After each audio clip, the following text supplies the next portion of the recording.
नेपाल सरकारको खर्च कति पारदर्शी छ? हामीले तिरेको कर सही ठाउँमा प्रयोग भइरहेको छ? किन हरेक वर्ष अरबौंको बेरुजु देखिन्छ? नमस्कार, आजको भिडियोमा हामी विश्लेषण गर्दैछौँ नेपालको ६३औं वार्षिक प्रतिवेदन अर्थात् महालेखा परीक्षकको कार्यालयद्वारा सार्वजनिक गरिएको रिपोर्ट। यो केवल एउटा सरकारी कागज होइन, यो नेपाल सरकारको आर्थिक अनुशासन, भ्रष्टाचार, खर्च प्रणाली, विकासको गति, सार्वजनिक ऋण, स्थानीय तहको अवस्था र सरकारी कमजोरीहरूको एक्सरे रिपोर्ट हो। आज हामी तथ्य, डेटा र विश्लेषणसहित बुझ्नेछौँ। बेरुजु किन बढ्यो? कुन मन्त्रालय सबैभन्दा बढी समस्यामा? विकास खर्च किन कमजोर? नेपालको ऋण कति पुगेको छ? र अब देश कुन दिशामा जाँदैछ?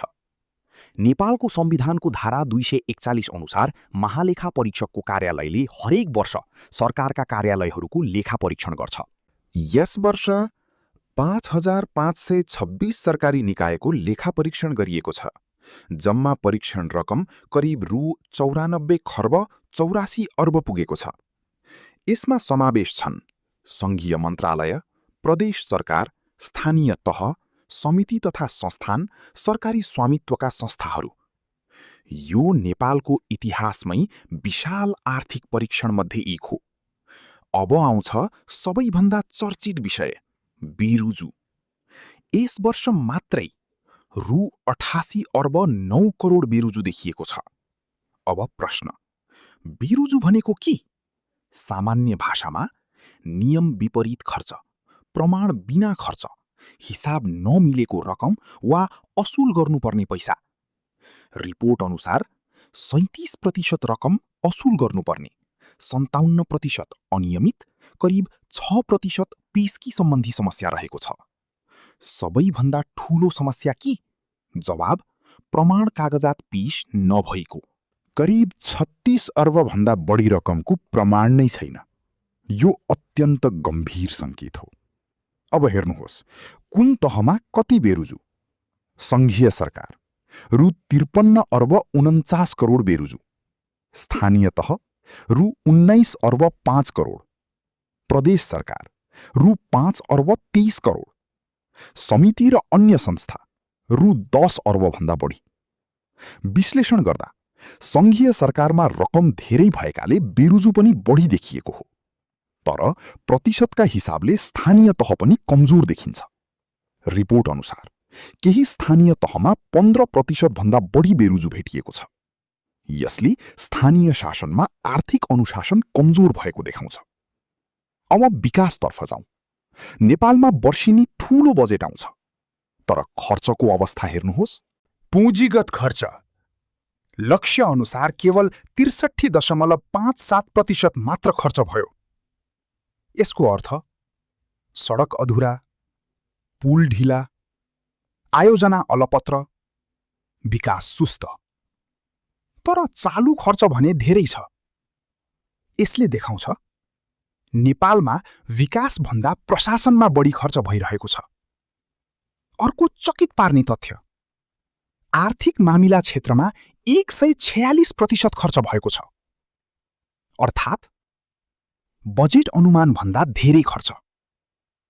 तर वातावरण, आवास, पूर्वाधार क्षेत्रमा लक्ष्यभन्दा निकै कम खर्च। यो असन्तुलनले विकास प्रणाली कमजोर बनाउँछ। अब देशको ऋणतर्फ।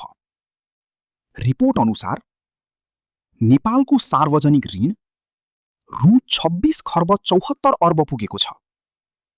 यसमा 52% वैदेशिक ऋण, 47% आन्तरिक ऋण, अर्थात् नेपाल क्रमशः ऋणमा निर्भर अर्थतन्त्र बन्दैछ।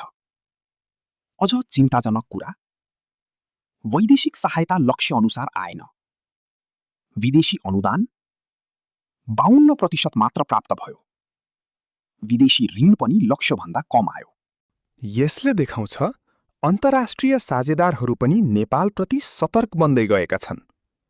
अब अर्को गम्भीर तथ्य, रिपोर्टले देखाएको छ सरकारको नगद मौजदात नै ऋणात्मक अवस्थामा पुगेको छ।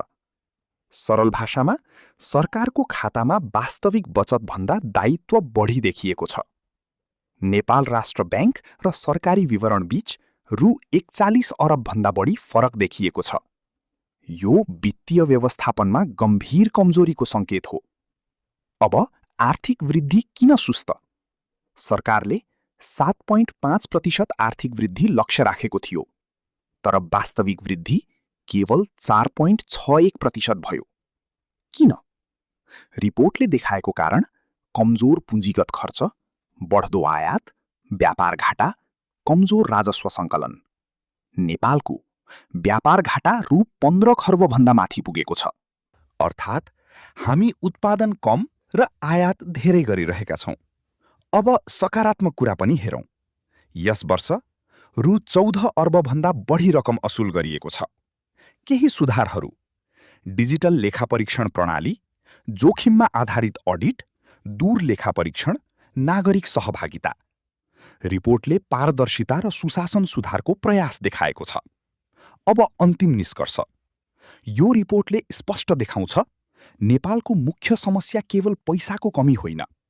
मुख्य समस्या कमजोर कार्यान्वयन, अनियमित खर्च, कमजोर निगरानी, ढिलो विकास र जिम्मेवारीको अभाव। यदि बेरोजु नियन्त्रण भए, विकास खर्च प्रभावकारी भयो र सार्वजनिक उत्तरदायित्व बढ्यो भने नेपालको अर्थतन्त्र धेरै बलियो बन्न सक्छ। तर अहिलेको अवस्था हेर्दा देश अझै आर्थिक अनुशासनको गम्भीर चुनौतीमा छ। यदि तपाईलाई यस्तो तथ्यमा आधारित नेपाली विश्लेषण मनपर्छ भने भिडियो लाइक गर्नुहोस्, कमेन्टमा आफ्नो विचार लेख्नुहोस् र यम उपरकोटी च्यानल सब्स्क्राइब गर्न नभुल्नुहोस्। धन्यवाद।